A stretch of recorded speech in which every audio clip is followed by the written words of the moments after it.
All right, out there. Welcome to Zone In Sports, where we cover everything, all sports and Miami material out there today. First thing first, I want to send my condolences out to the people in the St. Louis region that was greatly affected by the tornadoes out there, and all those that's been displaced. It was a pretty bad one to hit the city of St. Louis. So um, just want to send my condolences out there to those out there affected, and keep them in your prayers out there. We got Big E for the tap in right now. What's up, Big E, man? What's happening? All right, I was just sending my condolences out there to people that was affected out there in the tornado in the St. Louis region. Anything else you want to add to that before we get started there? Same thing. Thoughts and prayers out to the families all over the city of St. Louis. It seems like most of the city was affected. The north side got affected the most. But around the Central West End and Forest Park area was pretty bad too. So Yeah. This is the first time in history that a tornado touched down in the city of St. Louis. Yeah. And it was actually three of them. We seen the video showed three fingers come out of the cloud. Yeah. It was pretty devastating, man. For 2 hours, we got rocked. I got a little hail in my house, popcorn size hail. Right. But out in West County, they got ping pong size. Right. Yeah. It was bad. It was pretty bad. It came quick. Like I said, 2 hours and it was over, but it was just wild, man, because it was hot and sunny. I cut grass, and all of a sudden, right, it came in and it just opened up, man, just like boom. And so, yeah, thoughts and prayers, people pulling together down there, helping each other, cut up trees, and a lot of people lost their homes. Yeah. A lot of people didn't have homeowners insurance or renters insurance, so they lost everything. Yeah.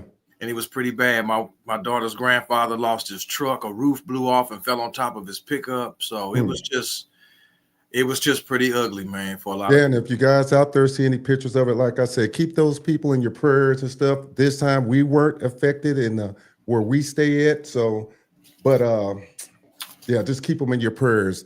All right, we're gonna start off, Ian. Before we get into the whole Jackson Cantwell and the other stuff that we're gonna talk about today, I just want to go back, and I thought about this, and I said I got to add these receipts we were talking about Jackson Cantwell from a video you and I did 3 months ago talking about Cantwell. And for some of the fans out there that was kind of doubting what we were talking about him coming to the youth, I got to keep these receipts and what we talked about. And so we just put it on deck right now. But Mario definitely trying to flip him, and if he's on his tail, it's gonna happen. I can't blame the kid. He at home in Missouri. Right. He don't really want to see family, but Miami has intangibles that other schools don't have. Like one of the best campuses in the country. I told my daughter, if you come down here and get on campus, it's gonna be hard to want to go somewhere else just with the environment and the weather. It's January, it's freezing up here. I said down here they still wearing shorts. They have right. Unless you're in northern Florida, of course, right now. They have a beautiful campus down there, man. It's not the only school with a nice campus, but the atmosphere down there is I think second to none, and their academics is right up there also. That's the biggest thing. Right. So, hey, Jackson, if you listen to this video here, hey, come on down to the Sunshine State and get on out of Missouri. We love Missouri. Don't get me wrong, but come on down to the U. And hopefully Mario can lock that up. That'd be big if he could lock that up. So, yeah, we was out there talking about that, and there was a lot of naysayers out there. Oh, yeah. It's a lot of salty people in the Georgia camp. There's a lot of salty people in the SEC world. Because Miami did that, and the first thing they want to do is bring up the money. True. And it's like I watched the podcast with Jackson Cantwell on it Through the Smoke, and he said he went his last trip to Miami, coming back on Delta through to St. Louis from Atlanta. That's where he made up his mind with the little tight seat flying back from Atlanta, and he said he made up his mind right there because he just got through visiting with Georgia. Right. Georgia's a good school. Right. He shouted out all the schools that had excellent programs. They all did. But what did it for him was the relationship that he had with Mirabal and Mario. Yeah. I mean, they stayed on him. He said they stayed on him more than anybody. You know, Ohio State kind of bowed out. Michigan kind of bowed out. Missouri wasn't really pushing like they should have been pushing. Right. There's a lot of stuff going on in Missouri, and I just think that he was going to consider them at the end. He considered his considerations was, like I said, the atmosphere, the campus, the academics. Him and his family big on academics. Yeah, he scored what 33 twice on the ACT. So I mean, he's a smart kid. I mean, he can major in whatever he wants. It was the only private school out of his final 6. Yeah. And on top of that, they got out of the final 6. Arguably, them in Oregon had the best track team because he throws discus and he throws shot put. Right. So that's big for offensive linemen, shot put, discus, and wrestling. Right. So that's where he made up his mind, and he knew with the relationships that he had down there, and they stayed on him, and they were all business. They brought him into all the meetings, all the offensive line meetings, and when he went to the spring game, he was a part of all that. And he knows he has a 99.9% chance of being a starter as a freshman. Yep. Now, I was watching other podcasts where they were doubting it, and, you know, can he adjust? Locked On Dogs? Did you watch that one? I didn't watch Locked. It was another one I watched. They were like, they're not sure if he can lock in as a freshman on the line. I'm thinking, wait a minute. They put CeCe on the line as a freshman. Right. And he did well. Yeah. He made some mistakes, but as an 18-year-old, you're going to make some mistakes, but he still end up starting. Yeah. So it's like, are you serious? Now, I mean, why did you even say that? You know what I didn't like about the Locked On Dogs. I sit and listen to the whole thing, their podcast, and they were trying to make it seem like why would he want to go there when Mario isn't a good coach? They put better linemen in the league. It was just all this hate, and I could see kind of why Jackson was kind of like, if y'all just recruit me on what you do. Don't try to tear another school down to get me. Folks been tearing down Miami since the Nevin Shapiro shit. Yeah. For the last 20 years, or not, I wouldn't say really since 2010, the 2011 Al Golden's first season, you know, when Ja'Cory had to sit out a game at first game against Maryland and Stephen Morris had to start because he was part of that Nevin Shapiro deal, and all the other guys they were already in the league, and people they named. Devin Hester was one of them, just to name one. All the schools every year, why you want to go to Miami? Why you want to go to Miami? They got NCAA cloud. They got that whole Shapiro thing going on. And throughout all those years, there was still a lot of guys that went to pros. Leonard Hankerson, Alan Hearns. I can go on and on with names with dudes. Travis Benjamin. Right. Lamar Miller, all these dudes that played under Golden, and some of them started under Randy Shannon, they still end up going in the league. Right. But the only thing Alabama and Georgia and Ohio State and Clemson could do in the last 10 years is come into your house and sit down with you and your child and lay rings on the table. Yeah. And say, this is what we can do. Yeah. And before we get in that, I want to get into all of that and how they recruit people and how it's been changed a lot since NIL. So my first question is the impact of the NIL with Cantwell's decision. Do you think, and all the hype that's been around it, the playing field, and that's talks about the rings, has it changed, you think, college football? Because this is big, where other schools looking at it like, okay, look, regardless you take the money out of it, they are going to get paid. If I offer you $500,000 more or whatever, okay, you still getting paid. So Jackson, he was going to get paid no matter where he went. Right. We don't know the details. They throwing that $2 million around. We don't know what it was. I'll say the same thing too. They say they mad because the play. That's right. What I'm saying. And it's fair. That's what they're mad about. Look, they've been under the table buying Kias, cars, and Camaros, and Chargers, and Challengers, and shit since the 2010s. Right. They've been cars. I'm gonna get your mama a job. Right. Your daddy a better job, and we're gonna lay these rings on the table and look what we done did. Right. And now the NIL done made the playing field even. And I'm sorry. Look, man, I told you, these schools are scared. They're scared to death. That's why they don't want Miami in the SEC. I mean, geographically, it makes sense for Miami to be in the SEC, but they Right. know they would rather have Florida State and Clemson because they know if Miami get in the SEC, it's a wrap. Right. It's Now, a wrap. Them kids a lot of them kids gonna stay home. yeah. Not all of them, but a lot of them gonna really stay home. Right. But even still, right now, Mario is such a dog at recruiter. He's still on that tackle that's out there that committed to USC. That's from IMG because he ain't. Well, Pepe. Yeah, Pepe. Yeah, and He's then still on him. and then he on Colo J too. That's at IMG. On him is the receiver. That's a 5-star. It's 2 5-star receivers. Yeah. Then there's the 5-star athlete Cooper. And Yeah. I don't know if he related to the other Coopers that played on the Miami team from the past, but he owned these dudes, and he knew with Jackson coming, that's going to open the door. And all these other schools are scared to death because they know if we ain't got nothing left to offer but some rings, and Alabama is starting to fade, and I think you'll see it more this year. I think Georgia's going to be good. Don't get me wrong, because they still landing 5-star recruits. They still landing 5-star, 4-star. Yeah. All they did was trade places with Alabama. Right. And with the help of the cable sports network, and people keep bringing up the allure of the SEC and all this other crap. Right.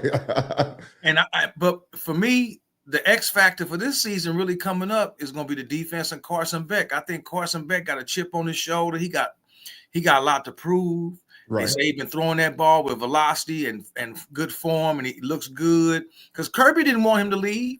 Kirby did not want Carson Beck to leave. Right. And the funny part, well, this is the next question.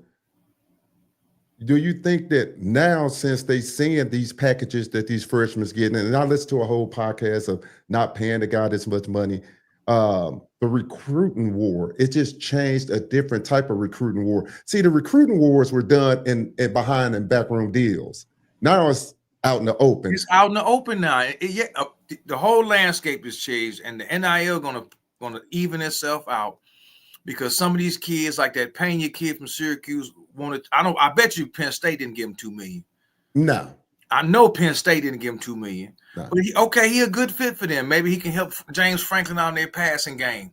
Right. We'll see what they do. We'll see what they do this year. But see, I wouldn't have gave him $2 million. I can go out here and get, at the receiver position. I can get there's some other receivers I can get, which they did. Right. I'm gonna take this money and land this tackle because they haven't seen a kid like this coming out of high school. They can't remember, and we haven't seen a tackle like this really since Brian McKinney or old boy that went to Orlando Pace. Orlando Pace, yeah. This dude is 6'8". 320, they said now.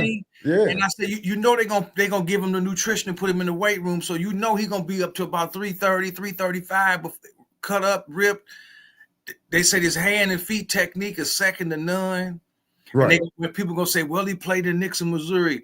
And I told Dono, I said, hey man, it's a lot of talent up here in Missouri. I told the guy on the dog when I was on Locked On Dogs with them, and I said, well, you don't know. I said, even though they lost the championship game, they played against DeSmet, the championship game they lost. DeSmet got some bangers at DeSmet. So a lot of people don't know. Yes, yep. DeSmet is in the St. Louis region. They got a pipeline to the Big Ten. They got a lot of talent that's been going out there. CBC too. Yeah, CBC too. CBC, so Lutheran North. Yeah, it's some squads out here, man. It's some good schools here, and you can't forget about across the river with Eastside. So it's crazy on that. Eastside should have beat IMG last year. It was because Sunken and the IMG coach both got the big head. Right. Yeah. But they did 2-point conversion at the end of the game. So many field goals. NIL agents. Now, I will say, didn't Cantwell have who was his agent? He had an old boy from Miami that's got NFL players. Yeah, I can't think of his name right now. Somebody put it in the chat. Drew Rosenhaus. Drew Rosenhaus. There it is. So that should have told you. Yeah. He was A, gonna get the money, and B, they was in his head. And plus, look how many ex-Miami players was talking to him, including Brian McKinney and Leon Searcy. Yep. You got dudes with yellow jackets talking to you, telling you to come to Miami. Ain't nobody at Georgia got that. Or Oregon. They had the 5-star receiver from that's playing next year coming to talk to him. Like, 5-star quarterback. Like, oh yeah, come with me and blah blah. Yeah, protect me. Yeah. Come on, man. Are you serious? Georgia might have put some dudes in the league, but Georgia, just like Alabama, they put cats in the league, and then you don't never hear about them again. Yeah. Miami, the only school that got a plethora, a whole line of dudes that were great in college, and they went to the next level. And got gold jackets. And got gold jackets. You'd have heard their name. Yeah. They're some of your favorite players like Reggie Wayne and Ray Lewis, and I can go on and on. Dan Morgan and Santana Moss. Right. All the Redskin fans loved him and Sean Taylor and Portis. Come on, man. Right. No other school can do that. So when he had all these dudes coming at him, talking to him, getting his ear, and he went down there and saw how they emphasized everything with him on offensive line play, set up, scheme, the meeting rooms. They made him a priority. And I'm not saying Georgia didn't. Right. We know they did, but he said Ohio State, they got a good O-line. They got a good coach. They all came at him, but at the end of the day, his relationship with Mirabal and Mario was stronger than with the rest of them. Right. And he said he made up his mind coming back from Atlanta, that when he came back from the last weekend with Georgia, and everybody was worried and thinking, uh-oh. And then at the last second, people flipped like, wait a minute, Georgia was the one, and now all of a sudden it's like it's Miami again. And his parents was with it because of the academics. Right. He said all he had to do was talk to his family, and once all his family got on board, he just felt like that was the place for him. Because remember when I told you, when Mirabal went up there the first time, his dad wasn't at home. His mom met with them. And I said, wait a minute, I think he's waiting for them to come back up there when his whole family can be there and they can all get together and they could talk. His dad could sit down and talk with them, etc. Now, I did have this question, and ironically, it was from a Miami Hurricanes fan.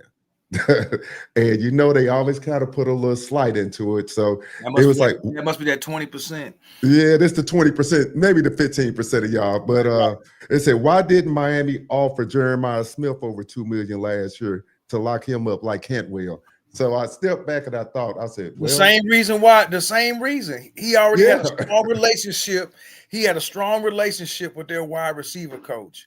Yep. And he was known to put dudes in the league. He was the best wide receiver coach developing receivers. Now, I'm not taking nothing away from Kevin Beard, because they said Kevin Beard is that dude. Right. And wide receiver coach. And he really on these 5 stars now. He in their ear hard. The one that already committed to LSU, they're not giving up on him. Right. That's the reason why Jeremiah Smith left. Yeah. Because Ohio State offered him a hell of a bag. Don't get it twisted. They gave him a bag like Mizzou gave my man that just got drafted to the Bears that came from East Side. Oh, yeah. Smash that like button, all you guys out there in the building out there. Smash this like button. If you're not subscribed to the channel, subscribe to the channel. Please go ahead there. So that's why Smith went to Ohio State. They had already got at him in junior high. Yeah. They got to him already. So it was going to be hard. Just like my man, the lineman that went to A&M at the last second, because Mario was on him hard, came to his house at midnight. And at the last second, he went with A&M, and he even said, man, if Mario would have got there a little sooner, he would have considered staying home. Plus, A&M gave him a nice Luther Burden. Yep. Luther, Missouri gave him an NIL. He signed that deal with Oviana. He got his pictures all over the bags all over Missouri. Yeah. Come on, man. Yeah. Mizzou gave that dude the world. Yeah, sure did. So and he was king on campus down there. Yeah. Hey, it sent old boy over to Georgia. Sure did. Sent them all over there. Sure did. He got Dominic Lovett. That's what I'm thinking about. Dominic Lovett. Dominic Lovett said, I'm out and transferred to Georgia. Yep. So because they gave everything to Luther Burden. So that's the reason why Smith left. Yeah. Now, I guess he got away, but you got these 5 stars here. The one that's committed to LSU, they own him hard. Right. There's another kid that's a 5-star, and Cooper. They own all 3 of them real hard. And there's a linebacker too. I think he's a 4-star. They own him hard. Mario know what he's doing, man. I haven't felt this good about a head coach recruiting really since Butch Davis. Yeah. I told them that's my new title, Mario Strikes Again. They laugh at me now. I said, I'm putting that on every time you get a 5-star. Mario Strikes Again. If he flipped that lineman, if he flipped that Pepe boy from USC, boy, shoot. Right. And all his family in California. So if he could flip him, right. Because they own him. They shoot. He said, who do you think we'll get next? Man. I think it's gonna be that 5-star receiver. Yeah, I know they pushing hard. They own him like they own him. And like, he even said it. He's like, I'm finna schedule a visit. He didn't even have a visit scheduled. Yeah, he sure did. Yeah. They own him, man. They own that Cooper kid, a 5-star athlete, but they say he wants to play both. Right. He wants to play. They say he's probably gonna be a running back, but he want to play safety too. Right. So just imagine if he yes, it was legendary. It was legendary because NACO's probably this is what I didn't like. Even the Georgia thing. If y'all get a chance to watch the Locked On Georgia's thing they did about it after they didn't, they basically called Jackson Cantwell a lie. And I'm being honest when I say that. It ain't even no sugarcoating. Like, well, I think he kind of lied because of this. And I'm like, don't call the young man a lie. The young man gave you his reasons why he didn't come there. Now, whether you agree with it or not, that's on you. So, but it was legendary, the NACO's thing. I do agree. So absolutely. The podcast I was looking at, it's called The Power 2, where they was questioning whether Cantwell can do his thing, whether he can do his thing, as a freshman. I'm like, look at CC. Right. They brought CC in as a freshman. Right. And he started. They developed him to start. Right. So I guess the next question is, how do you think that the NIL has affected college football in totality, not just with Miami? To me, it brings teams like Miami up able to compete. Look at Texas Tech. Yeah. Would have never seen it coming. Sure wouldn't have. But they want to beat Texas. I don't know if they play Texas or not. I don't think they do. But they might have them on the schedule this year. They want look at Texas Tech. Texas Tech. I think they number one in the portal this year. Yeah. You think they wasn't throwing bread out? Right. Look at Texas. They got a $40 million college roster. Yeah. $40 million. Ain't nobody saying nothing about Texas. And Ohio State's supposed to have had that last year. Right. But because it's Miami, all because it's Miami, now it's a problem. Right. Now it's a problem. Yeah, it's gonna be a problem. You're right. Because if Mario get to rolling and getting and all these high school dudes coming in that are getting developed, yeah, it's gonna be a problem. It's gonna be a problem for years to come. Yeah. It says Miami's putting the country on notice. We can recruit and pay with the big boys as well as these folks are nervous. Yeah, we agree. I'm pretty sure pretty soon they won't have to pay that much because then the kid, when they start, all they gotta do is win. Right. And they did that last year. Win the big games, win the ACC, and then once you get in the playoffs, it's like college basketball. Anything can happen. Right. These kids going to see this winning, and they're going to be like, hey, I might be the final piece to us winning this whole thing. Yeah. And that's all what they were trying to say on these other sites. Well, Miami's not winning, but they're not looking at the trajectory under Mario. They keep saying, well, they ain't winning. They're not winning. It's been doing this. That's what I'm saying. We don't have to talk about 2001 or 02 or 03. Right. You know what happened then? We're talking about right now, 5-7, 7-5, 10-2. Right. And I went back, Dwayne, yesterday, early in the morning, because I wake up early. And I watched that 2009 game between Miami and Florida State with Ja'Cory when them played down there, and they won that game. And I thought to myself, if they would have had that defense, come on. So, but like I said, let's water under the bridge. Right. 5-7, 7-5, 10-2. Right. I expect at least this year, no worse than 10-2, maybe 11-1. If it's a loss, sometimes I'm like, who would they slip up to? Maybe at Pitt at the end of the year. I don't think so. Maybe Louisville. I'm not sure about Louisville. I can't see it. I can't see them losing to Notre Dame because that's going to be a banger game. Man. It's the only game on Sunday and it's prime time. And Mario knows it's a statement game. Yeah. This is a statement game. Carson Beck want to come out. They all want to come out and make a statement. And Mario been scheduling big games. I think they had LSU one year. They had didn't they have LSU? That was when Diaz was the coach. Okay, but I'm just they've been that was the championship game in 19. Mark Rick, I think was Mark Rick. They've been just playing Big Ten. They've been playing SEC schools. They got beat bad by Bama down in the Dome when that. But they playing well. Shit, Florida State probably get beat bad this year by Alabama. We don't know. They had DJ Dallas on when they lost to Florida, that opener in Florida. Yeah. That in Orlando they lost that game. But so they played Florida last year opening. Who did they play the year before opening? They played an SEC school, didn't they? In 23? Yeah, I thought they did. Somebody have to check on that. Okay, so all right, let's step outside of the Miami circle and say, what does the Cantwell decision mean for college football in a whole? Because, it's been talked about in every circle, every podcast I've turned it on, every big writer been writing about it. What do you think his decision from the outside means for college football on the whole? And the money that's being paid, that's perceived to be paid? Because we don't know. You're going to have to Texas A&M. Yep. That wasn't the opener though. That was the second game. They opened against the Miami of Ohio, but they did play A&M on September 9th, 2023. Okay. Game. They play A&M. That's when what's his name was still the quarterback? Van Dimes. Yeah, before he fell off. But we digress. He had a great game. That's why I was like, oh shit, Yeah. But what it means is it's not just about the money. It's about the relationships that the coaches establish with the players and development. Who's going to develop me to get me to the next level? Right. That's what it's all about. Who's going to develop me to get to the next level? And the schools that don't have a track record of that, it's going to be hard for them to land the elite talent. Yeah. You know what I mean?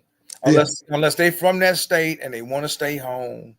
Like the kid up here at Edwardsville, he was the 5-star D tackle. They was on him hard, but he chose to go to Iowa because his daddy and his brother went to Iowa. Right. So we'll see how well he does up in Iowa. Right. Iowa normally has a pretty strong defense. So that's how it's changed the landscape. It's putting all the coaching staffs on notice that, and they already knew this anyway, your relationships that you have with the players, it means a lot. Right. How you reach out to them, their families, if you stay on them. Ohio State, they kind of was last minute with Jackson Cantwell. They kind of eased off.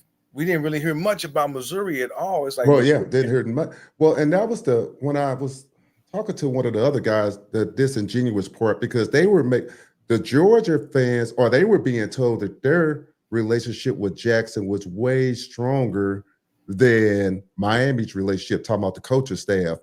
But in reading that for the last 3 months, I didn't think that their relationship was stronger. They reaching, man. Look, they reaching. They the new Clemson. They think they the big dogs. Georgia fans think they the big dogs now because they won a couple natties. Right. Now they think, just like Dabo on them, for a minute there, Clemson was on top of the mountain. Right.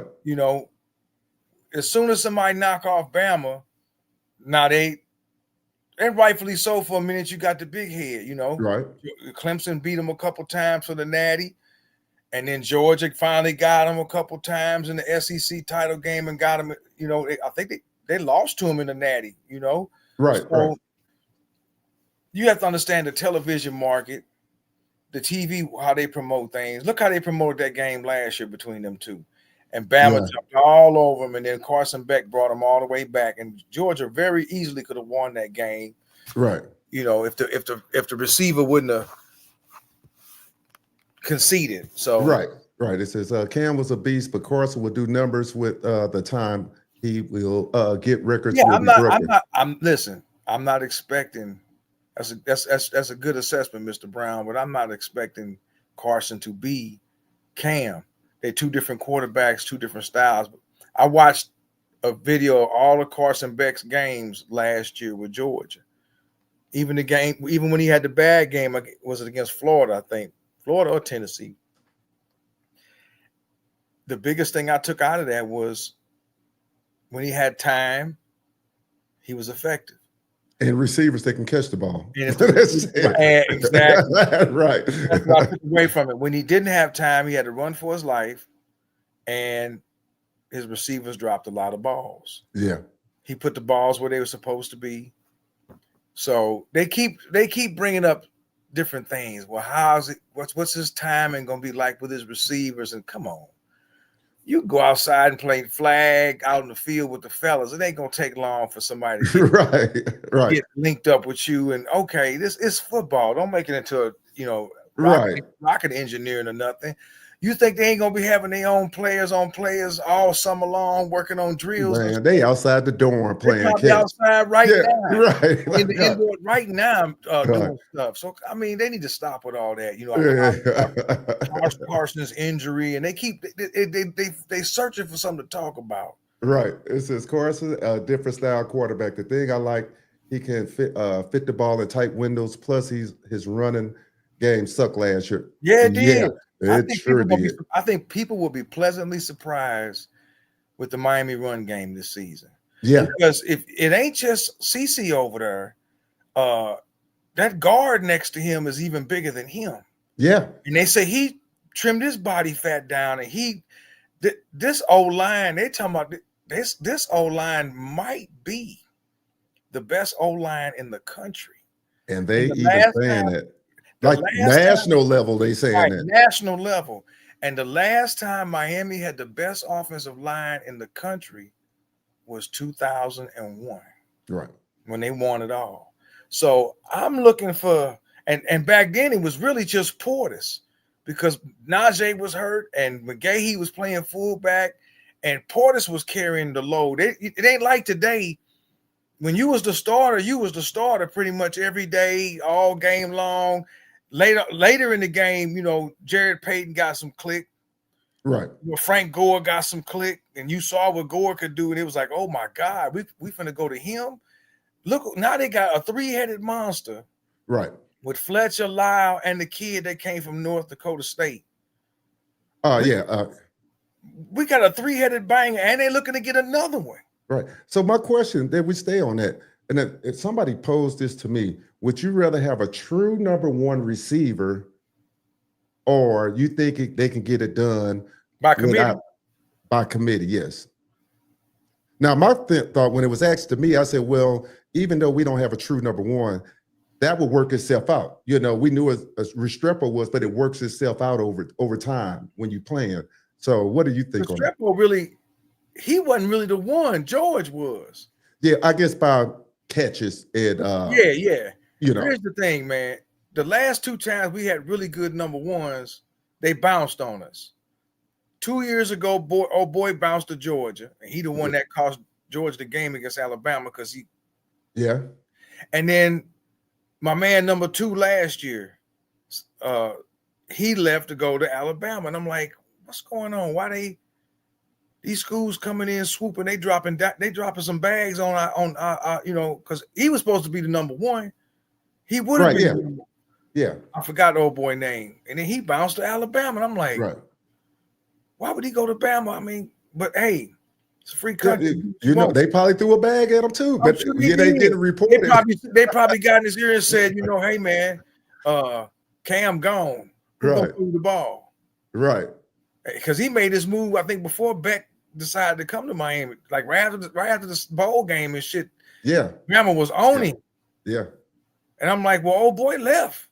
He went to draft Alabama quarterback. Yeah. So hey, we won't really know till practice come along, because you got the kid from Liberty, you got the boy from Boise State. I mean, from BYU. Right.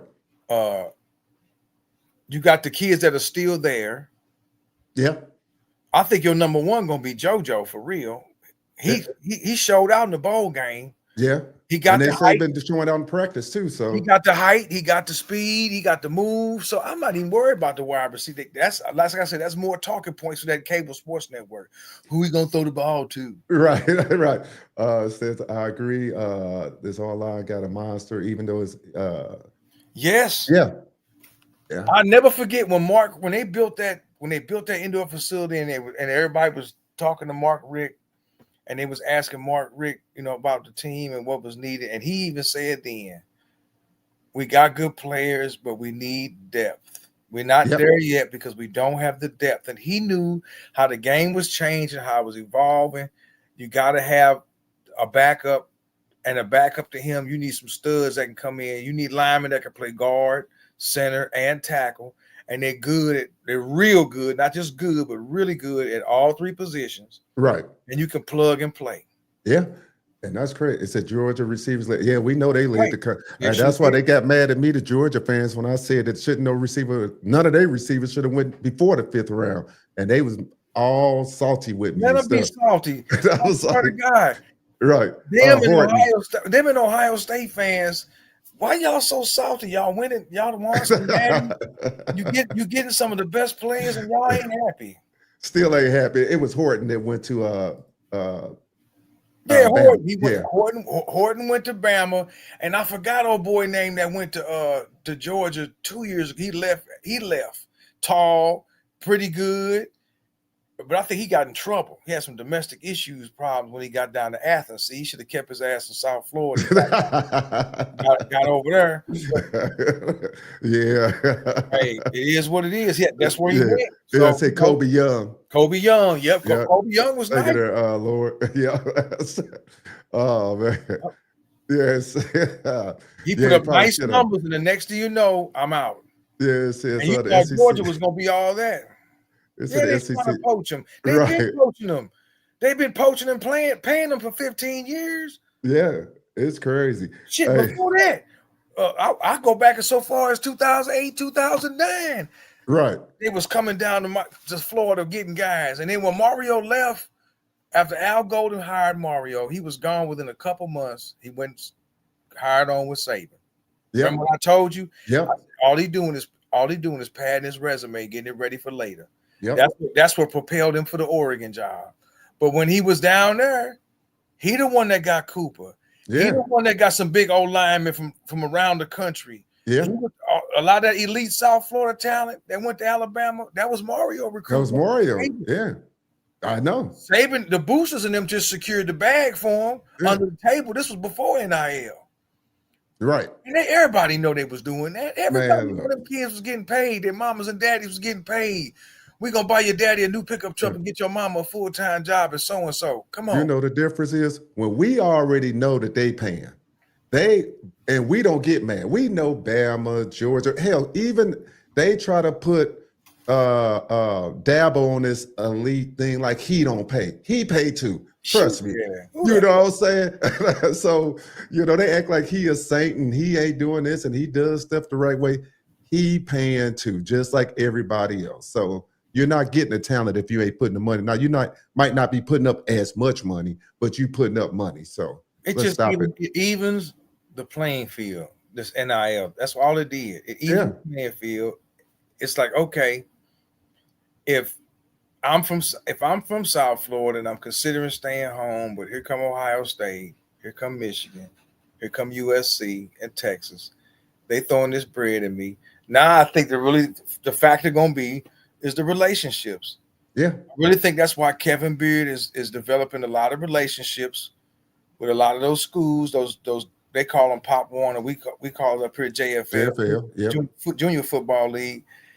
He is making relationships with all these kids that are 8th graders and 9th grade receivers. I'm getting at you now, and we having a relationship now. I'm talking with you now. So when the time comes, you're going to want to make the career great unless you just really want to get out of town and go somewhere else, which that's fine too. That's fine. Some kids want a change of environment and go somewhere else, and that's perfectly fine.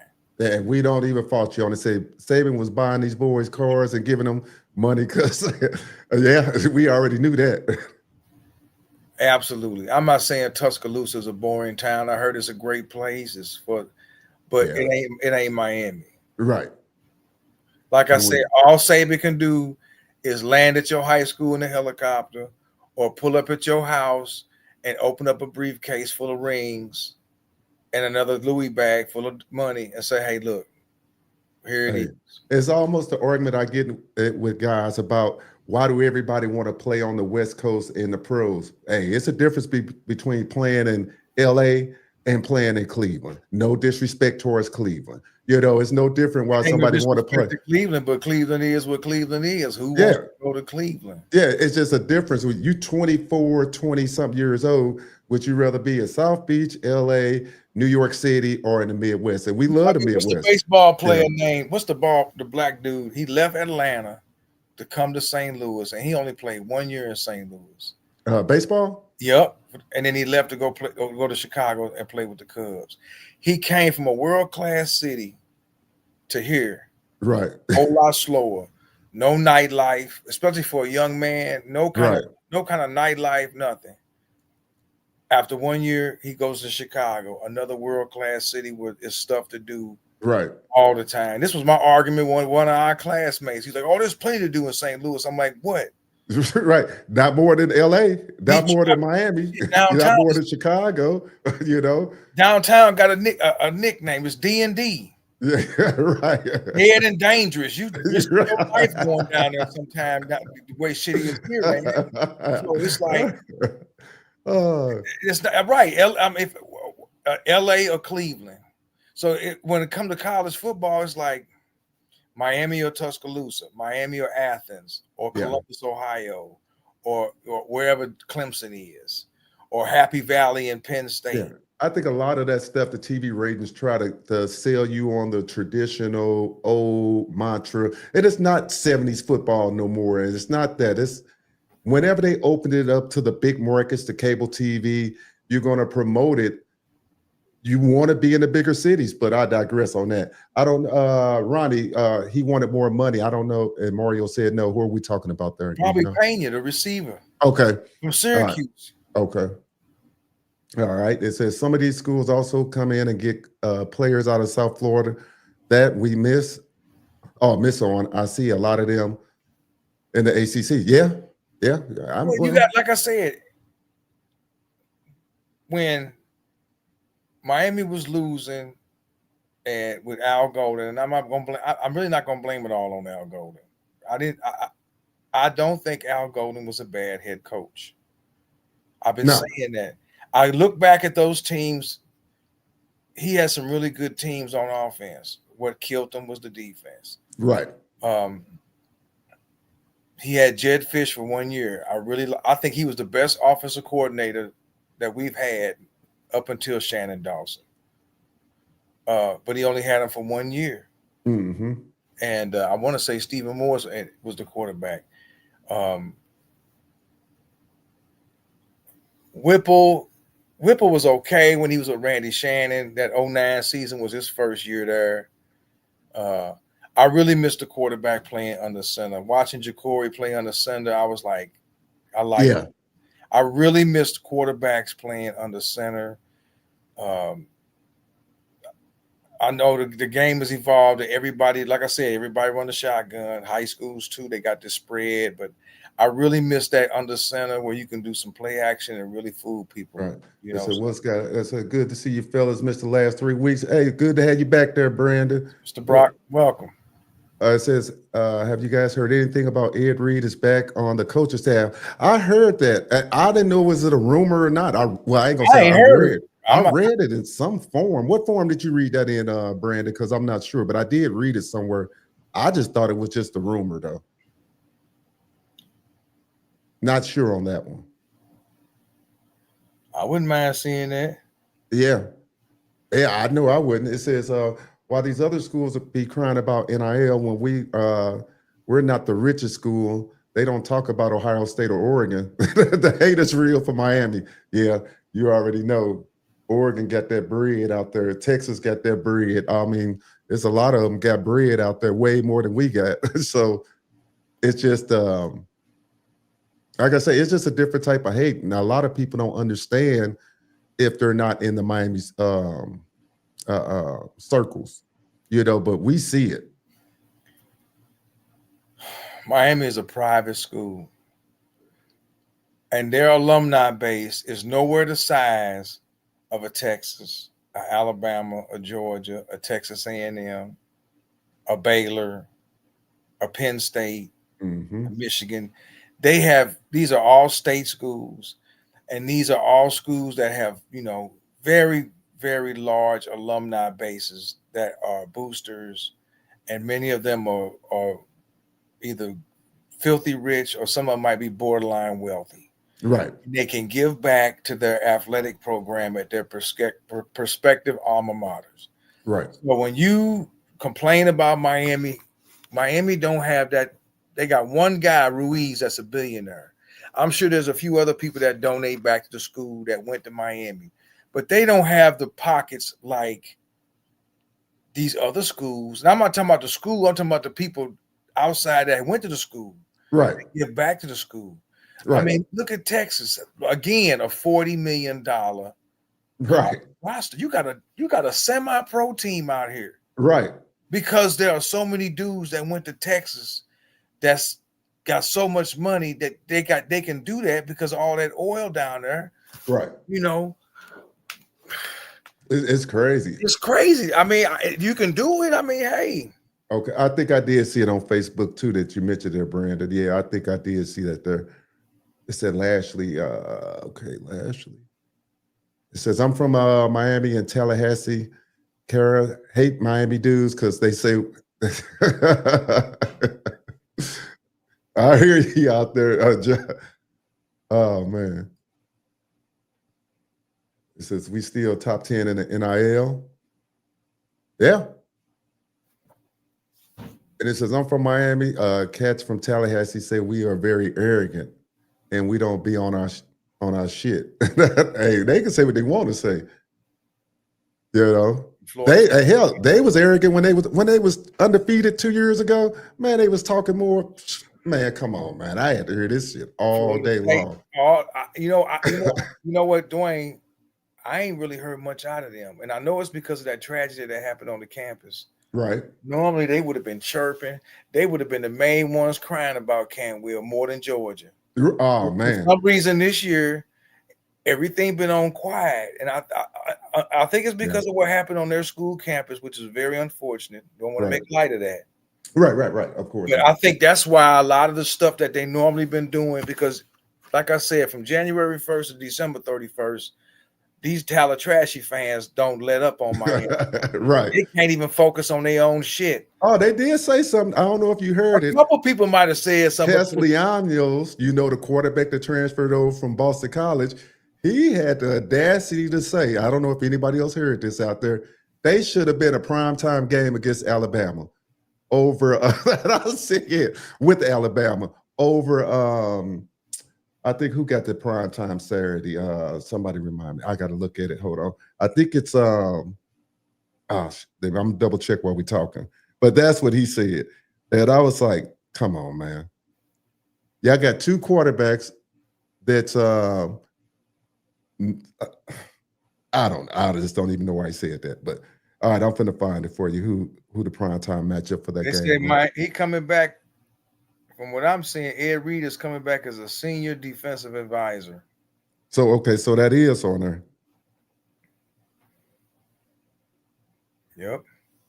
See, I knew I heard it, but I didn't know. Oh, the primetime game is going to be LSU and Clemson. So you can't even knock that because you got two Heisman people that they hyping up for the Heisman with Klubnik and the quarterback from LSU. I think both of them were projected to be on a Heisman panel, so that that's going to be a primetime game Saturday. So I don't know how Florida State thought they would be primetime with Bama. I mean, come on, man, that's just ludicrous. But why he would even say that? Texas is the richest school in the country. Yeah, that with all that money they got down there.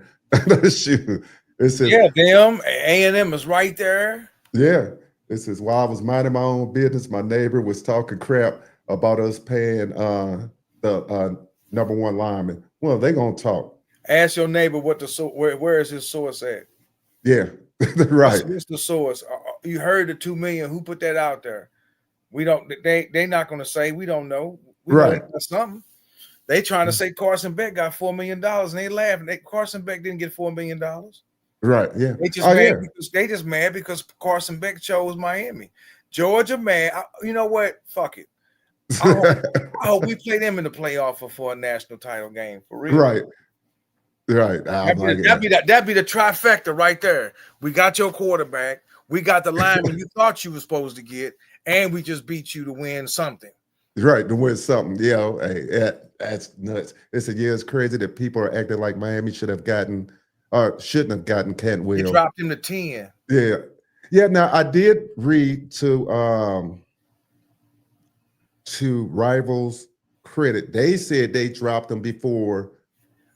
They dropped him on Friday. They said they made their rankings on the Friday before he picked Miami on Tuesday. Right. They said now that's what they said. I'm not sure about that because Cantwell said out of his own mouth he didn't make up his decision till on the flight home from Atlanta, coming back from the Georgia trip down there. Right.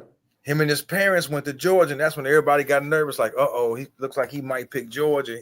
But he said, I wanted to take all my OVs. I wanted to get all of them out the way.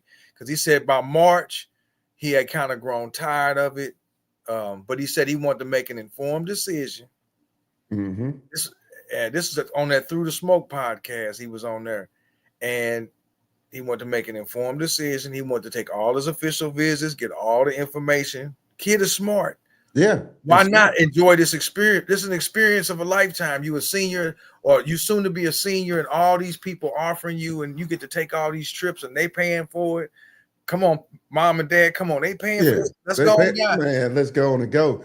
Hey, look, you got it says why not make Ed Reed a second because they got one. They got one. There it is. They got one. We got a secondary coach. You can't expect every player that went to Miami to come along and be great at something. They got a coach. Right. We got Kevin Beard at wide receiver coach, and Kevin Beard has turned out to be a damn good wide receiver coach, and he's loyal because who was trying to get him? Wasn't it the Saints was trying to get him? Somebody, no. Georgia Tech was trying to get him. Right. He's staying. We good. Just because they were great players for us don't mean that's going to transfer into being a great coach. I'm not saying Ed Reed ain't a good coach.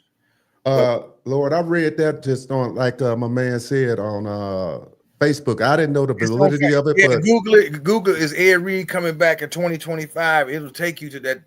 It'll give you that Facebook link, and it's a lot of ads that pop up, but you can read it.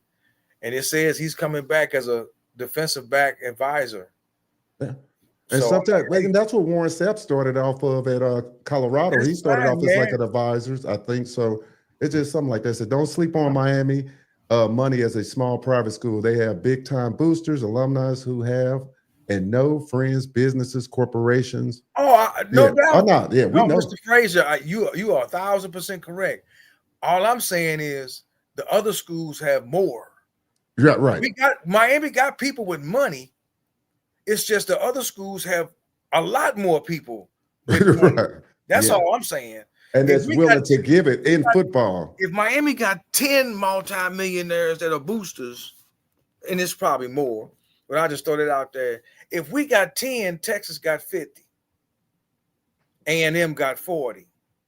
Because they all got their oil money out there in Texas. Right. They all into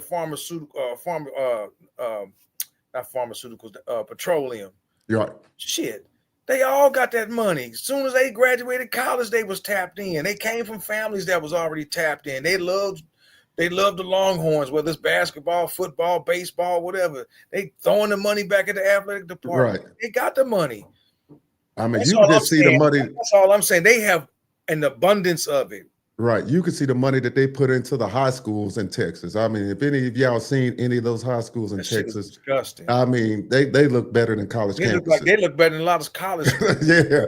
I'm like, it's crazy. They rival a junior college stadium and stuff. Yeah, it's crazy the money that they say. Don't forget, we have no state income tax. Yeah. Of course. Yeah, that's good. That's what brought the cheetah down here.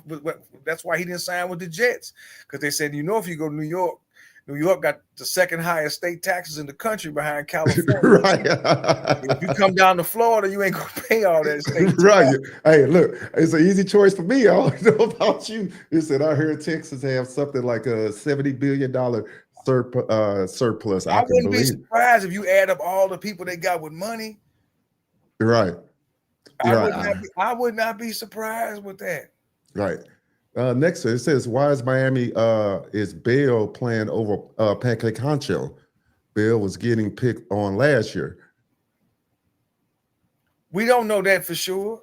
We ain't got the fall practice yet. I know the Pancake. Hey, Davon, did you read that or did you see? I think I was reading that on Kane Sports. Is that what you heard? Where you heard that at or not? Just type it in. Let me know. Or was he just listed over him on the list? Because once we get into fall practice, that's when everybody gonna go through the meat grinder.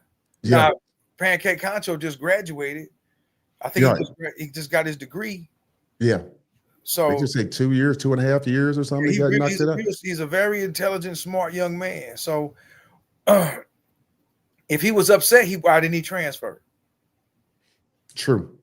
Because he was all that in high school, just like CC was. But when he got here, like I said a few episodes back, he didn't progress like CC did. You think Mirabal don't know what he's doing? Right. I'm not just gonna throw you out there just because you came out of high school and you was all that. Okay. Right. It says Syracuse wanted Beard as well. That's what I thought wanted him. It was Syracuse. Yeah. It was Syracuse trying to snatch him away. Yep. He ain't going there. He man. Right. He good. We good. Yeah, it says Reed is the best safety of all time. I don't care who's was there. These kids gonna look to Ed. He could be just as effective in the role he in now. You think he's not gonna go on the recruiting trips? You think he's not gonna go with the defensive back coach to these kids' houses? Of course he is. Yeah. It's like Jason Taylor go for defensive lineman. You think Jason Taylor ain't walking in the living room and if the kid don't know who he is, his daddy do. Right. See, the gold jacket just walked in the door. So Ed Reed got a gold jacket. If he walk in with the D-backs coach, it ain't gonna be no less effective. Right. It's gonna be just as effective. He walk in with the defensive back coach, safety coach. Yep. He's an advisor. Okay, that's the same effect. Yeah, I can go on the recruiting trips. Yeah, it said Coach said that. Coach Mirabal or Coach Cristobal said that about Pancake Honcho. Because I just didn't see it. So Markel Bell is a beast. Yeah. They already said he lost weight, body fat, all of them. Yeah. They said CC looked like a goddamn the Hulk. Right, yeah. They said all the linemen, they changed up their diet. They got them on another type of nutrition program, and they have lost body fat and replaced it with muscle. So these dudes are now, they're leaner, but they're stronger and they move better. Right. There's nothing against Pancake. Right. And you still need depth too. He still may win the starting job. We got to get to practice. Right. And even if he don't, that's okay because he's gonna get some click anyway. Right. That's my point. He gonna see the field, and you gotta have that. Bell and CC gonna get drafted, so he know. Okay, I've been working 2 years. I got 1 year left. Actually, 2 years. This his junior year. So if he decide to stay another year for his senior year, he don't have to. If he wants to get some click, maybe he get him a little NIL and stay and get this. He probably gonna stay. Because if he don't get drafted, why leave college to try to get drafted? And then I don't get drafted and I can't go back. Right. He's probably going to end up staying 4 years and battle it out for the starting job for his senior year. Mm-hmm. And then the rest is up to him to show out to see if he can get drafted or whatnot. I ain't taking nothing away from this kid, man. Nah. We got about 40-some people in the building. Smash that like button. And if you haven't subscribed to the channel, subscribe to the channel. I want to see Ray Lewis on campus more. Ray Lewis got a lot of responsibilities. Ray got a lot going on, man. And I would say, how many times has he been to campus? What's them things where in the summertime where they get all the greats together? He's done come a few times with that. Yeah. Because it was him and Reggie Wayne and all them when they came back. What Irvin is doing is enough, man. Yeah. What Mike, what the playmaker is doing is just. Yeah, it was a treat to see the playmaker there all year. To see him, I want that shirt he had. I want that shirt he had, dog. I want that shirt he was wearing at the Cal game, at the Louisville. That shirt, nice. What he had. I like to say. He said didn't say Pancake was upset, but Bill in the Vitek, Louisville, Cal picked on him. Bill got slow feet. He did, and they worked with him on that. Like I said, we're gonna see come fall practice. Right, that's gonna be interesting. That's what it's all about. When it's time to put pads on. Because the way Mario talked, practice is real serious. Yeah. Oh yeah. The way Carson Beck talked, it was real serious. Real serious. We ain't got time for no games. He was like, "This is hollow ground out here." I just saw him on an interview with Leon Searcy and them. He was like, "Look, we ain't got time for that crying. We ain't got time for that whining. It's time to shit and get. And when you come out here, you better be all business because you can go somewhere else and do all that. You can go to FIU, you can go to FAU, you can go up to Tallahassee and play for Norvell and do all that. They all business. So, yeah, I saw some holes with Markel Bill. That's a couple times they got the cam. It was through him. Right. So I'm pretty sure Mirabal and Mario working on his footwork. And if he can't get his footwork together, then you know what's going to happen to him. Pancake gonna get his chance. He'll get his chance. Now we're gonna open up the phone lines. If you guys want to call in, you can. Mario came out to ACC meetings, and we talked about this on the last show, and I knew it was going to come to a head. We got Devon calling in. Hold on. Oh man, they were so excited in the ACC meetings. Right. Call from Devon Mayfield. To accept, press 1. All right, Devon. Where you calling from out there? Richmond, Virginia. All right, Virginia in the house. Stand up now. The Richmond Spiders. What's going on? What you got out there for us? Hey, I was the one that was in the chat. Mario said that in the meeting, not in the meeting, in the interview, I guess with ESPN, he talked about Bell being a starting left tackle. Okay. And he's saying that he got, stronger and stuff like that. I'm just saying, for what I've seen watching the games last year, this guy he's a big guy, 6'9", they always say that. But I just seen people blowing past him. Even in the Syracuse game, I think it was him, they blew past to get the script fumbled from Ward to end that game, I believe. Okay. Or whatever. I just think the Georgia Tech game. But I wouldn't put that on him. No, Georgia Tech, Cam hold the ball too long and he tried to roll out. Yeah. And the guy came from behind him. Yep. Yeah, it came from behind. So that was Cam's fault in that game. He should have just threw it away or whatever. And he tried to do he ain't say too much. He was trying to make a play. Mm-hmm. And the guy, that speed rusher they got came from behind, number 99, and script sacked him. That's right. The Georgia. Another thing he got to start playing his players. I'm tired of going like the guys, the wide receivers we brought in. I'm just saying you got to understand you need guys who have a chance to show you they can't play. Mm. So you want him to play the guys that he didn't brought in instead of more the NIL portal type. Or the portal type guys. Yeah, because they didn't bring in top portal type players. Like, you know what I'm saying? Yeah, you got a guy that was at a power who had even the guy we got from LSU.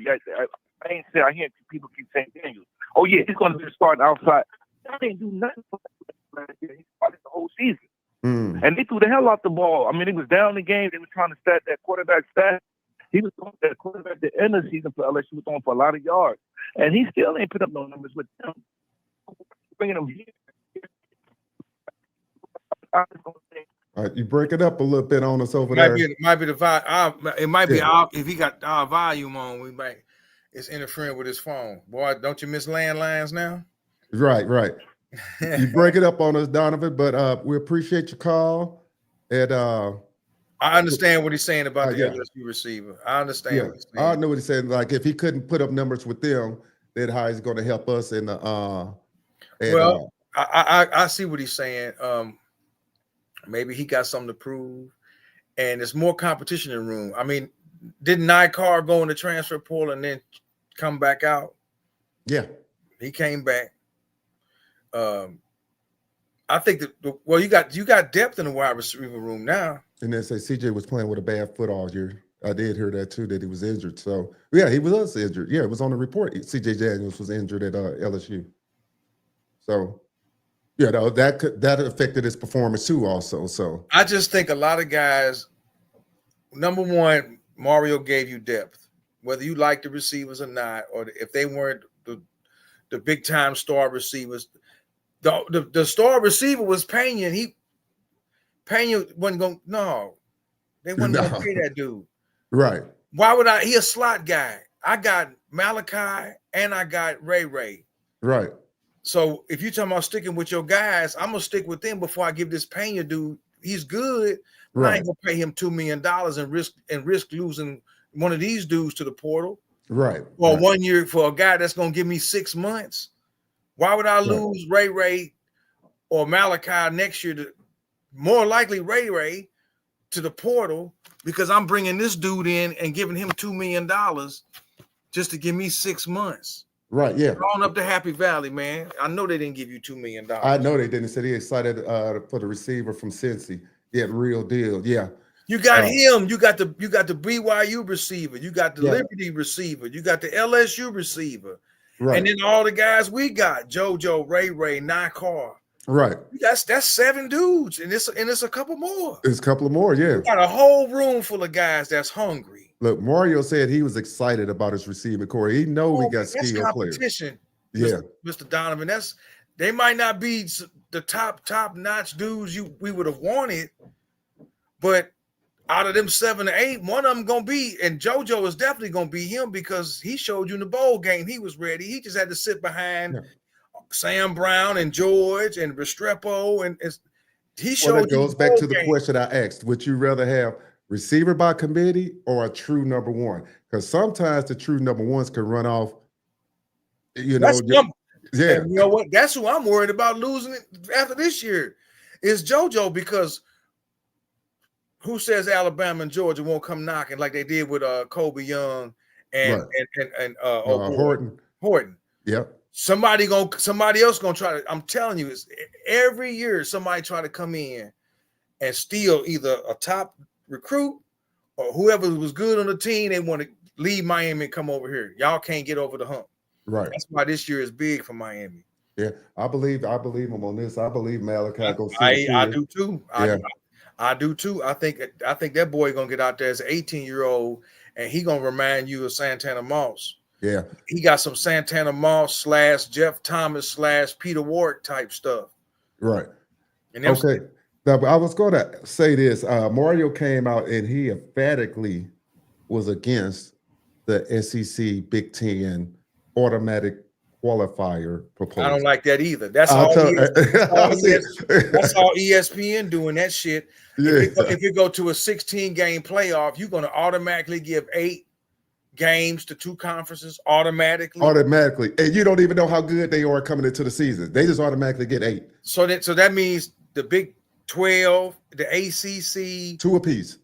They get 2 apiece, and then you're going to give the other 2 to the AAC conference or the Conference USA if they're around still, whoever the Mountain West champion or whatever. That's a bunch of that's the Cable Sports Network, dude. Yeah, I'm telling you, that's all them because they want people eyes on the TV and they trying to create matchups that's gonna make everybody stop and watch the game. They want what they had last year when Bama played Georgia. Goddamn whole country stopped that Saturday right to watch that game. Right. Even people that really ain't even that don't really follow college. I was in Miami. Right. The Virginia Tech game. The next day it was me and my sister and her husband and her best friend and her husband. And they don't follow college football like I do, but they knew about this game. Yeah, know about this game. That game, Alabama versus Georgia. Well, who over the last 15 years been hyping this up? You're right. The very people that broadcast it. This is what Laura is saying. Said the ESPN, or we call them ESPN spin on this channel, machine's been pushing that narrative for a while. They've been pushing that narrative. They've SEC. been pushing this narrative since they signed that $2 billion contract in 2008. Right. I knew then you signing a contract to promote one conference out of all of college football. And then that's where all the narrative started about them being the best conference, them being the toughest conference, everything about them. And you didn't hear this crap 20 years ago. They wasn't saying this when Texas played USC in the national title game with right. Chris Young and old boy at running back for USC. That Reggie Bush, yeah. Reggie Bush, and then you didn't hear shit about the SEC. It was all parodied in. You didn't hear about this even 5 years before that when Oklahoma played. No, it was more bowl oriented. You was in the Sugar Bowl. It was the Orange Bowl. All those were hyped up with the best conferences playing in these bowls, but not a whole conference pitted against they the best. See, I wasn't the biggest fan of the BCS, and I don't think the BCS would even work today. It may work today. I don't know, because you got so many good teams. But like I said, back then it was hard to go undefeated. It was hard to run the table. Usually only one or two teams out of the FBS would finish undefeated. Right. Today you got you've had multiple teams before finish undefeated, and it was always the usual: Bama, Clemson, maybe Ohio State, Oregon would go undefeated or something. Then they come out with the 4-game playoff, and everybody's like, "This ain't four ain't gonna work." Yeah, we need more. So now we up to what, 12? Right. And they want to run it to 16. And out of 16, they want to give half to the Big Ten. And you think Ohio State and Michigan didn't sit down with Georgia and Bama? Their presidents sat down and said, we got to get this locked in, so we guarantee the spot every year. Right. So you're telling me one year you're going to have Vandy in Hold on one second. Go ahead. Right. So one year they'll have Vandy in there, or one year they'll have some other team that's not on the same caliber as a ACC team or a Big 12 team. And that's just a disrespect that I feel like they having towards these other conferences, the ACC, the SEC, and the Big Ten, is that they only think that their football is better than all these other schools. Now, do they play different styles in the other conferences? Yeah. Big 12 play a different style than the SEC. But that what makes college football, when you have, different styles come together and they play, and, they might have big linemen over here in the SEC, but you go to the Big 12, it's a spread more, so sometimes it doesn't work, It's just interesting just to see how they can justify them getting 4 teams in before the season even starts, and you don't know if any of their teams are any good. So I'll digress on that. That's just silly. It's getting pushed in the draft because 26 or 32 first rounders, which I could see that too. And it's funny that they do have a lot of those, that many came out. But I will say this, and looking at a lot of those guys get overlooked too, because you will have guys that go and draft it that's going to, that probably make the squad more than these 26 people that are 32. The funny part is you can't tell me Restrepo was not better than a lot of these receivers that went before him. And so that's the thing that I'm saying, that the disrespect sometimes that they show towards conferences. And some of them say, well, he didn't play against, that many great cornerbacks. That's what they'll say, but again, I digress on that. It says, what's going on, Martin? It says Miami has blown out Texas and Florida. SEC was just Saban and those chasing him. I agree. I'd have looked at the SEC, especially before the college football playoffs started. And I remember them going into the bowls, and this is even before they started sitting out of bowl games. And you would go and you could see how top-heavy the conference was, where, like you said, you just had Bama, and maybe Georgia started coming on, maybe Texas A&M. But all the rest of them was getting their head beat in bowl games. And then ESPN spin was making excuses like, well, this bowl game doesn't mean as much to them or whatever. But I'm like, I don't see that. So I'm back. My bad. That's all right there. My daughter going to her graduation communion, so I want to take a picture of her. Okay. Tell her congratulations from the Canes family out here. It says Miami has been blowing out Texas A&M and Florida and SEC.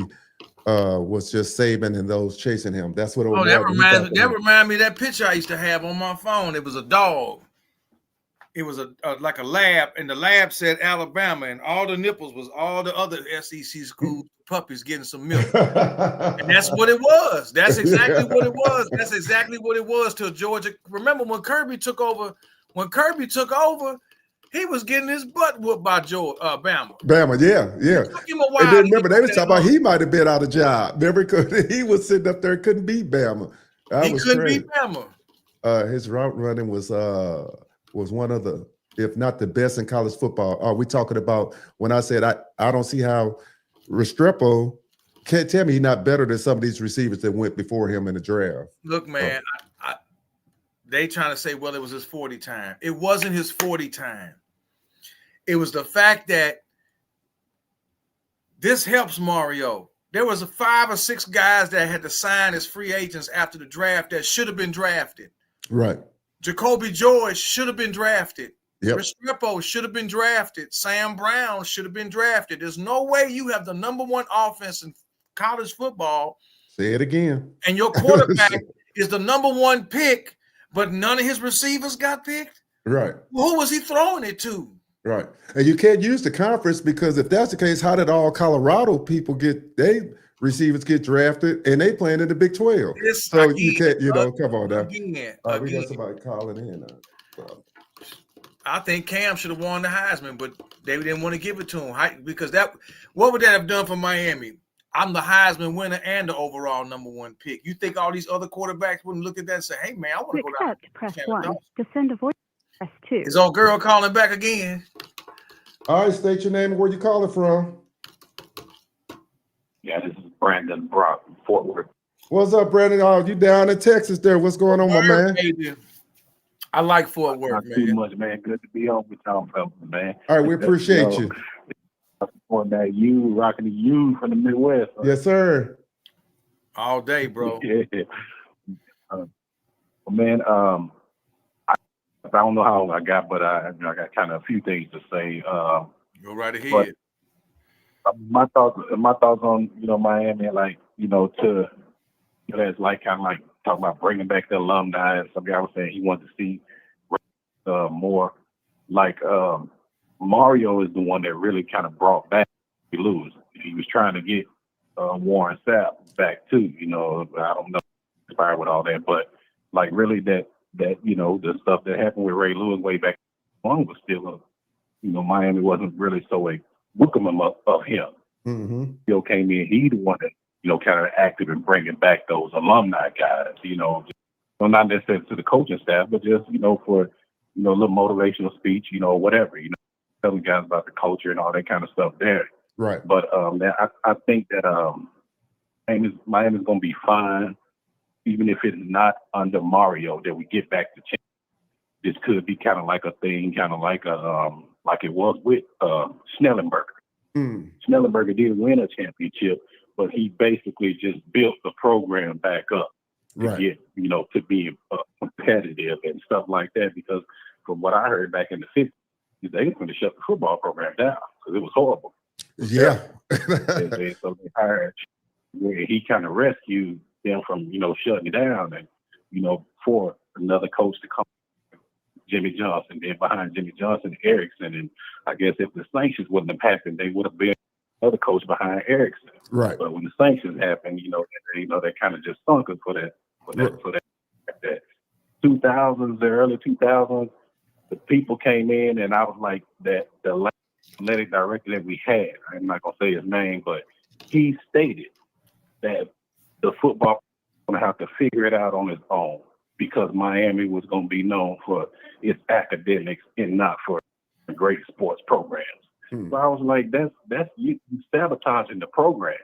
So it's gonna take Mario it's 5, 6, 7, maybe 8 years to get it back to the level to where they can be competitive year after year, like Georgia and schools like that. Mhm. And you see it happening with now. They don't have an AD that cares to rebuild that program back up. So Right. until you get a people in it, it's gonna continue to be a struggle. Right. And so, I feel like I agree. Mario is doing that. I agree with you, man. Go ahead. I'm not a big fan of. I'm not the biggest fan of Kirk Herbstreit, but when he went on that game day that morning and said he kind of went off on Miami, and he was like, until they get a president, an AD, and a coach on the same page about winning a championship, Miami not gonna win. Mhm. And all Miami been doing for the last 15 years, they've been in a rat race, chasing their own tail, Right. getting in their own way. Right. Either it was the AD that didn't care or the president didn't care. And I think we finally got the recipe now where everybody on the same page, from the president on down. If we're gonna do this, we need to be in it to win it like it used to be. Right. I agree. Yep. And of course, it ain't gonna be national championships every year, No. but at least you're gonna get back to probably 10 games. That's gonna be an every year thing. And I feel like that's what Mario is doing. It's gonna be hard to do it every year because the powers that be ain't gonna let you do it every year. No. And with the NIL and the recruiting now, it's just so wide open. It's like before the cable TVs, like I say, if you go back to the 80s or whatever, when Nebraska and all, it was stronger. They only ones were on TV. So all your powerhouses want to go. Nebraska won the Big 8 every year. Yeah. So now with the cable markets there, you can go, kids could go anywhere. They know they can get on TV. They know they can get money. So it's just, it's hard to create these dynasties now. And I think that's why Alabama and Georgia and those guys salty now because of that. Plus, most definitely. Nebraska, most definitely why they salty. Yeah, they salty. Nebraska wasn't hated, Dwayne, back then because people didn't have disdain for Nebraska. Right. You didn't have social media and all that. Everybody knew Nebraska was the big dog on the block in the Big 8. They always had the biggest line, the best running backs. They was just loaded every year. Right. It was hard for Missouri and Nebraska and them to beat them. And that's back when Texas and A&M used to be in the old Southwest, the old SWAC back then. Right. Joined the Big 8. So you didn't like you said, you didn't have the exposure. So you didn't have people. Notre Dame was hated because they was on NBC. Everybody got to watch Notre Dame. You either liked them or didn't. Right. Yeah. The whole country got to watch it. The whole country got to watch Touchdown Jesus. All right. Somebody here said Martin talking about SEC when playing weak ACC teams. I think we were talking about when we were talking about this one before this. This is might be blown. Oh, well. I think what Morton was saying was that we beat up on two SEC supposed to be monsters. Because my understanding was Florida was supposed to be really good coming into that game until we bust that ass, and then all of a sudden we was the underdogs in that game. Yeah, but then Miami was the underdog last year in Florida. Right. Yeah. Miami was the underdog because of SEC versus ACC. Right. I wonder what the final record was. I need to look that up. Oh, Florida. What was the final record between the ACC and the SEC in football last year? A head-to-head record. I think the SEC had got us. I think the SEC had got us because Vanderbilt beat Virginia Tech, right, and Georgia beat Georgia Tech. But Georgia struggled with Georgia Tech. Yeah. They barely won that game. They should have lost that game. I think those two games right there. Right. Should have lost that game. Like say what? Georgia Tech should have. I think they got robbed in that game against Georgia. Right. They did. They got robbed, but it also came down to depth too. The Georgia Tech didn't really have because Georgia reached way to their third string running back. He was still fresh. So at the end of overtime like that, that's how he just was able to stand up from those hits.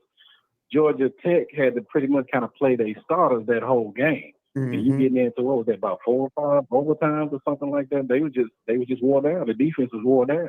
Right. They couldn't, They just couldn't hold up.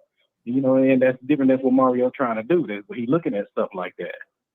You know, but again, now, you know, I just feel like, man, for some of these people that's criticizing, you know, even the receivers, like JoJo was just as wanted as Jeremiah Smith was. He was on the other side of the field as Jeremiah Smith. Right. And he probably didn't have the height and the strength that Jeremiah got, but Ohio State wanted him too. When he committed to Miami, people were shocked. They were surprised by that. They was like, what? He chose Miami? I think it was the same way for, I think, Chance Robinson too. When he committed to Miami, people were shocked. Yeah. They was like, you know, they thought he was probably going somewhere else. Right. But, you know, so I feel like, you know, the guys, man, they're gonna be all right. You know, JoJo might be the JoJo might be the Jeremiah this year. Right. They missed the caveat. He might be Jeremiah this year. Mario had to come in, he had to clean house where he could protect his skilled players so they could make plays. You know, if you can't protect the line of scrimmage, your skilled players can't make plays. So, and you got to have a running game. And who they get from Ohio State? Lyle. They stole him, 5-star. Mario got him away from Ohio State. Right. They was salty about that. Right. Yeah. Yeah, Mark Fletcher too. He was committed to Ohio State. He flipped the Miami. Flipped him. Listen, that boy, what's his name? 2 years in a row. Who the D-back that went to LSU, but he from Florida, from Miami. He chose LSU, the light-skinned boy. You talking about DJ Pickett? Yep. He gonna regret that. He gonna regret that. Yeah. I kind of think so. I'm kind of like, it ain't surprise me if he ended up in that transfer portal. Yep. I think maybe next year he might be in the portal. Hey, Brian Kelly got to win this year because he might be out of job. He might be out of job. So, and who they got first? And here go the other thing too. Now they finna slow that stuff down. Yeah, all them kids that didn't get the bag and transfer and all that because, you know, Nick Saban and Donald Trump, they finna give Nick Saban this little position or whatever this is he's trying to get. So they finna slow all that. I think they're going to make him sit out a year after they get that bag. After they transfer a couple of times. I think they're going to make him sit out. Say, Lyle needs to start this year. Saban wasn't ready to retire yet. Nah. He wasn't. He wasn't ready to retire yet. My friend just said that the other day. Right. He wasn't ready to go yet. I had my best friend just said that the other day. Right. Yeah, he wasn't ready to retire yet. Man, Nick Saban was trying to get him another one. Right. Hey, but he knew that NIL was a different beast for him. He knew that NIL just threw a monkey wrench into his whole program. What? Right. It's bad enough I got to deal with Georgia. What? Right. All right. Well, we appreciate your call there. And like again, I appreciate y'all having me on. Hey man, right on for calling down there from Fort Worth, man. All right there, bro. Yes, sir. All right there. Yeah. It's interesting, like you were saying about Saban, like we tell these people, everybody, it was the sweet exit of Saban out, but we really know that there's a lot of factors that drove about it. He ain't want to sit on no damn game day with them clowns in the morning. He was trying to go for number 7. Right. Or number 8 for him. What he got, 1 with LSU and 6 with Bama? You're right, yeah. He trying, and I don't care what nobody say. I don't dislike Nick Saban, but he ain't the GOAT to me. I know. I got flack when you said that before. To me, the GOAT in college football is Jimmy. I don't give a damn what nobody say. Jimmy the GOAT to me. If Jimmy don't leave, man. Hey, like I said, we got a lot of flack when you said that time, but I told him he stood on that. See, he said it again out there, said Lyle needs to start this year. Well, I mean, they said Fletcher looked good. He lost like 10 or 15 pounds of fat. And hey, man, I'm just glad he with us. I'm glad he's not a suck eye. That's all I'm gonna say. Both of them. Right. And like I said, you know he's gonna see a significant click. So he ain't gonna get played. This he gonna get clicked. This a two-headed monster. Right. Right. I like Fletcher, man. I like him. They said Alabama not worried about Georgia. Nick has only one lose to Georgia and Kirby. Not worried about. I wouldn't say they're not worried about him. Sure they worried about him. Shit, Saban gone. Right. Alabama fans shaky with that coach they got now. DeBoer. Yeah, I don't think they sold him. On him. They saying he gonna have a much better year, but hell, I got to see it. We got to see that. Shoot, We I got got to see that. it. Because again, a lot of these teams like Georgia and Alabama, even though they still got a lot of talent, they're not stacking that 5-star talent that they used to have. Man, You know, I've been saying this for the longest. I'm gonna say it again. Unless that's a fluke, I think the team to watch in the SEC is South Carolina. I think Lenore Sellers, the way he showed out last year, if he does not get hurt, watch out. Dude is the truth. I watched him in a few games. Yeah. Dude is the truth. He could have won. Some people don't believe it though, but I told everybody, I said, y'all need to watch him. Jimmy Johnson was the best coach in the last 40 years in college football. I don't care what nobody say. Right. Nick Saban borrowed a lot of pages out of JJ book. Right. Yeah. Hey, you already know. A lot of pages. And JJ didn't have the money behind him. That's right. Yeah, I think so too. I think a lot of it gonna be game situation. Fresh. Yeah, keep them fresh. This series is Fletcher. Next series is Loud. The next series is old boy. We're gonna mix it up. Y'all stay fresh. So come fourth quarter, all the conditioning, practicing out here in the heat. We're not gonna be in this indoor facility all the time practicing. If it ain't raining, we're gonna be out here in this heat. Right. Getting ready. So when it's time to play, just like we used to do, remember all the sprints and heels? Yeah. When the fourth quarter come, they over there puffing and puffing. And we ready. Kind of remind me of that 95 championship game against Nebraska. Yeah. Sapping them was sucking wind by the fourth quarter because Nebraska O-line. Yeah, they was some monsters. They was some monsters. And they was them down. That's how Miami got to be this year. Wear the other down. And Miami, that offensive line they got, I was just looking at the paper. On paper, they are massive. Like, they are massive. We got 50 people in the building. They're smash that like button. Nick subscribe to the channel if you're not. Go ahead, Eddie. Nick don't care either way, but when he said last year that when he saw Mario's line and it looked like a SEC line, I knew right then that we arrived as far as trench play was concerned. And that's why Dion was like, when he was still at Jackson, would you play an Alabama team? He's like, hell no. No, shit, get hurt out here. I'm gonna get my guys hurt. I don't have the hogs for that. Right. I got the skilled players to play with them, but I don't have the trenches for that. I'll get killed playing them in the trenches. Right. My good old boys are 2-star, 3 stars at best at Jackson State, trying to go up against Alabama D-line. Right. With multiple 5-stars all over the field. Get my dudes, you're gonna get my defensive line at Jackson State ain't gonna do nothing with Miami offensive line. So when he said that Miami O-line looked like a SEC line size-wise, I knew then. I said, okay. I knew Mario was the right guy. Right. I knew he was the right guy. I said, he gonna put this line where it's supposed to be. If that line is where it's supposed to be, everything else will fall into place. Right. I really think Carson got something to prove. Right. I watched that film on him, man, and I watched the interview he did with the 2 guys, that hour-something interview. That was good. And then I went back and watched all his highlights from his games against everybody. Right. And I thought, man, if you would have put him behind the line Cam had last year, he would have had stupid numbers like he did in 23 when he had McConkey and Brock Bowers. Right. With all the weapons that Cam had, shit. If you would have put Shadua Sanders back there, Shadua would have had stupid numbers. Right. Yeah. I mean, and I agree with my man about the left tackle. As big as he is, he's not a Brian McKinney.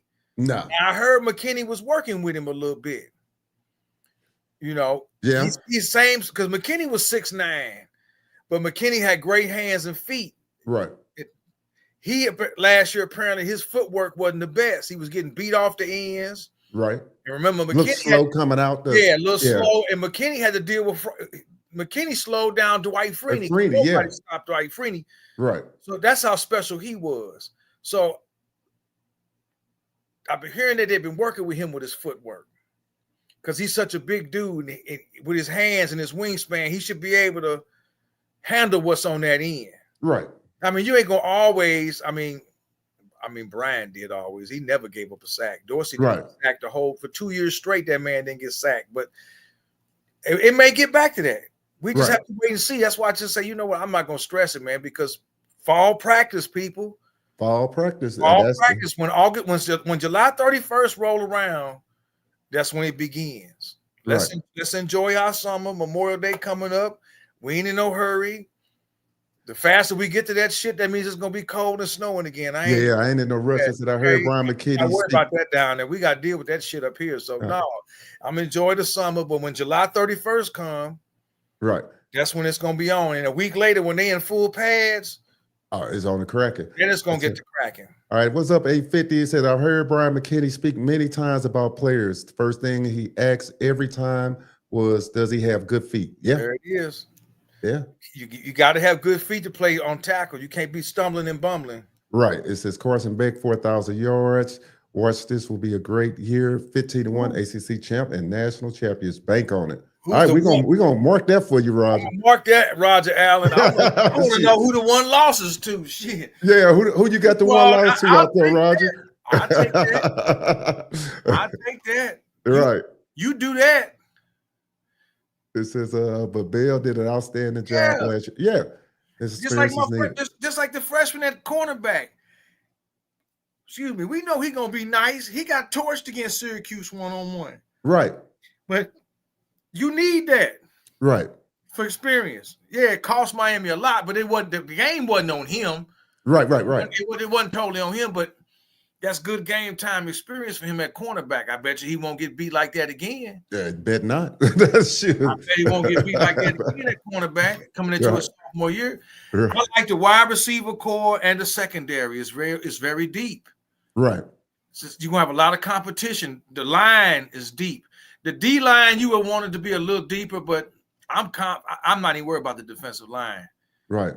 This whole team they've said has taken on the look of, dropping the body fat, playing faster. Yeah. And the way Heatherman coaches his style of defense is just attack. Yeah. Not just read, react, or it's just attack.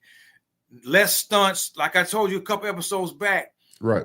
All these different stunts and shit that Guidry was running, and right.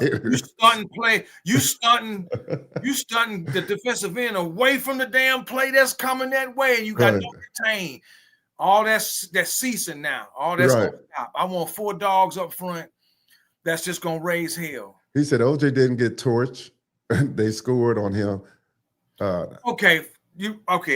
digress. I'm not gonna say he got torched. He got beat on some plays because of his height. Yeah. The receiver was a lot taller. Oh boy, the quarterback, what was his name? He high pointed the ball. And which game was that you talking about? The Syracuse game. Oh, okay. McCord. Okay. Yeah, McCord high pointed the ball. I'm gonna throw you a lob like basketball. No boy went up and got it over him. Right. They picked on him. Yeah, it happened. Right, and they knew he was a freshman. Pick on him. And he had no safety help because our safeties was garbage. Right. So they picked on him. But it was good experience for him. Right. So next time when he faces a taller receiver, he'll know maybe I'll need to stand in a different place than I did before to give me that extra step. Right. So because you're gonna get put on the island. Yeah. So the guy can't high point me. Maybe I can beat him to the rock. Yeah. Everybody ain't gonna be like Kyle McCord anyway. No. Everybody can't put that ball in that position. Right. There, Kyle McCord was damn near as good as Cam as far as throwing the rock. He had great placement. So it was just good experience for him. Like I said, I digress. I ain't gonna say he got torched. Right. I picked on. Right. And it's like you say, he's just young. So freshman, they scouted. They knew he was 18 years old, freshman, and they knew he had no safety help over the top. Right. It says in the space our DDs, or I think it meant DBs, were given receivers. Was a big factor in the passing game. Yeah.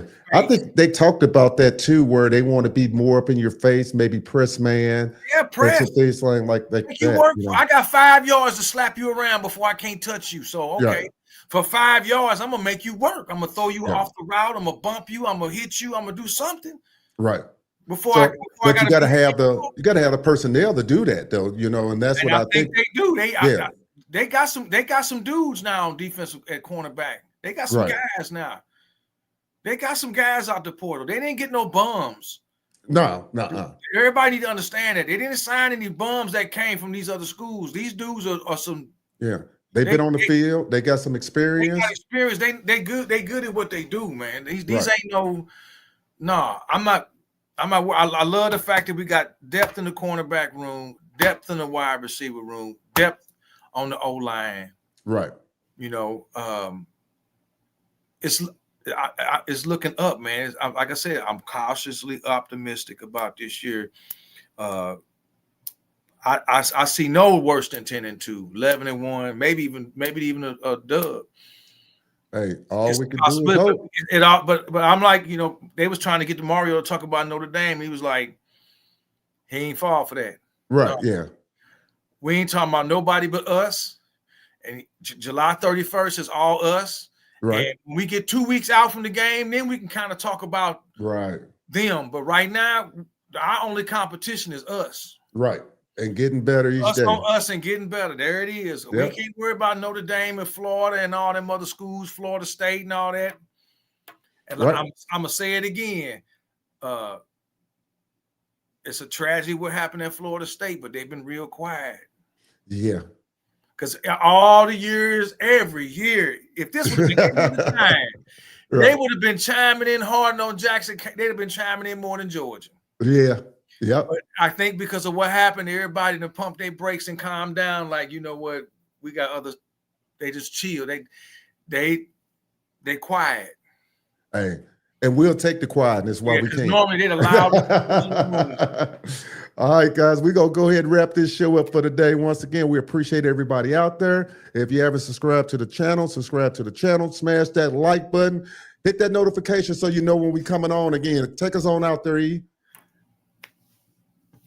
Once again, thoughts and prayers to all the people in the city of St. Louis, all over the St. Louis, but especially the St. Louis city, getting hit with this tornado. It was 3 of them. And I hope everybody can just get it together down there because it was pretty bad. And for everybody else out there, thanks for calling in. Thanks for tuning in. You know, we trying to get this thing going here because we in the Midwest. So, you know, we love our hurricanes up here just as much as you guys do down there in Florida and the closer areas. So I'm really excited about what's coming. I'm excited about what the coaching staff is doing. And I'm looking forward to a really, really good, strong fall practice before the season even starts. So lots of good things to look forward to with this upcoming practice and season, fellas. So, and ladies. So everybody have a great week out there. Monday is around the corner. You know what that means for a lot of us is back on the grind. So everybody have a great week. Be safe. And it's all about the you. We up.